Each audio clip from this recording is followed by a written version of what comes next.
Gospel of Luke, chapter 18, verses 1 through 8. And he spake a parable unto them to this end, that men ought always to pray, and not to faint, saying, There was in a city a judge, which feared not God, neither regarded man.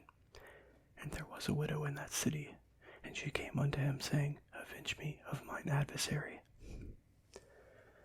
And he would not for a while, but afterwards he said within himself, Though I fear not God nor man, yet because this widow troubleth me, I will avenge her, lest by her continual coming she weary me. And the Lord said, Hear what the unjust judge saith. And shall not the God avenge his own elect, which cry day and night unto him, though he bear long with them?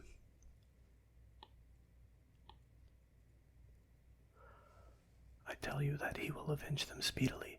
Nevertheless, when the Son of Man cometh, shall he find faith on earth? Theophilus, our Lord, having spoken of the trials and dangers which were coming, adds immediately afterward their remedy, namely, constant and earnest prayer.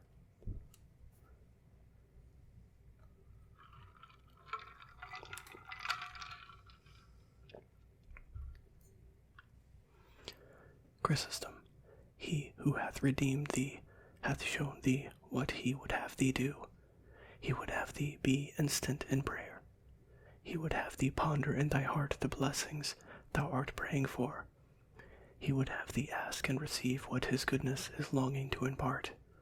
He never refuses his blessings to them that pray, but rather stirs men up by his mercy not to faint in praying.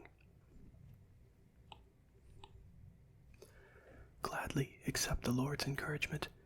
Be willing to do what he commands, not to do what he forbids. Lastly, consider what a blessed privilege is granted thee to talk with God in thy prayers, and make known to him all thy wants, while he, though not in words, yet by his mercy answers thee, for he despiseth not petitions, he tires not, but when thou art silent. Bede. He should say that he is always praying, and faints not, who never fails to pray at the canonical hours, or all things which the righteous man does and says towards God are to be counted as praying.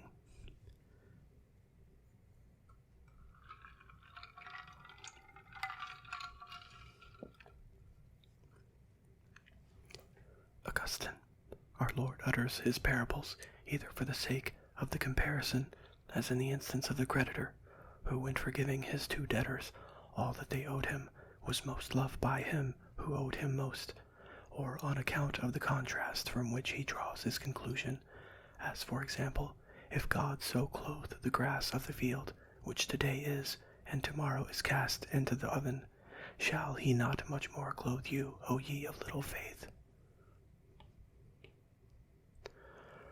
So also here when he brings forward the case of the unjust judge.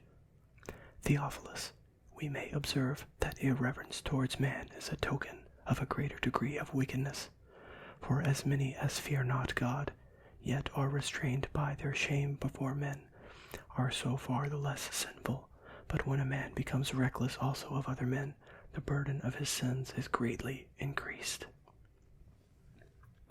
It follows, and there was a widow in that city. Augustine, the widow, may be said to resemble the church, which appears desolate until the Lord shall come, who now secretly watches over her.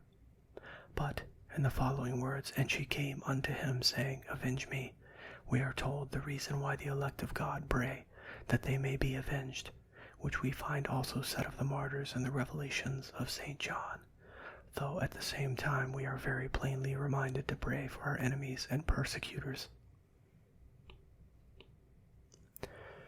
This avenging of the righteous, then, we must understand to be that the wicked may perish, and they perish in two ways, either by conversion to righteousness or by punishment having lost the opportunity of conversion.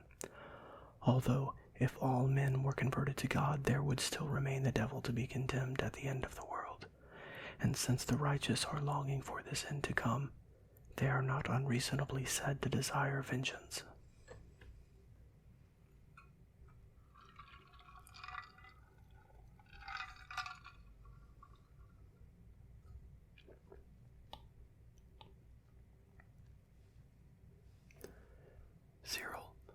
else, whenever men inflict injury upon us, we must then think it a noble thing to be forgetful of the evil. But when they offend against the glory of God by taking up arms against the ministers of God's ordinance, we then approach God imploring his help, and loudly rebuking them who impugn his glory. Augustine, if then with the most unjust judge the perseverance of the suppliant at length prevailed even to the fulfillment of her desire, how much more confident ought they to feel, who cease not to pray to God, the fountain of justice and mercy. And so it follows. And the Lord said, hear what?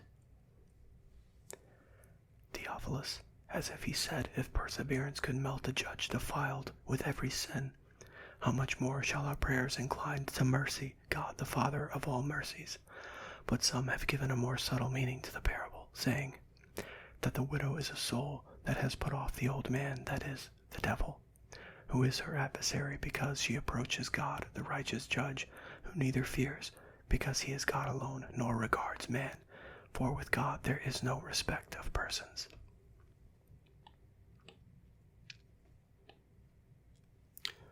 Upon the widow then, or soul, ever supplicating him against the devil, God shows mercy, and is softened by her importunity. After having taught us that we must in the last days resort to prayer, because of the dangers that are coming, our Lord adds, nevertheless, when the Son of Man cometh, shall he find faith on earth. Augustine, our Lord speaks this of perfect faith, which is seldom found on earth. See how full the church of God is. Were there no faith, who would enter it? Were there perfect faith, who would not move mountains?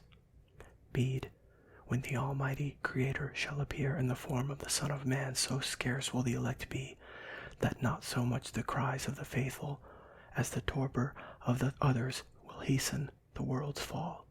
Our Lord speaks then as it were doubtfully, not that he really is in doubt, but to reprove us, just as we sometimes, in a manner of certainty, might use the words of doubt, as, for instance, in chiding a servant, remember, am I not thy master?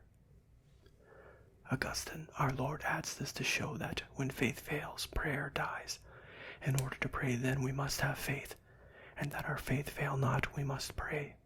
Faith pours forth prayer, and the pouring forth of the heart in prayer gives steadfastness to faith.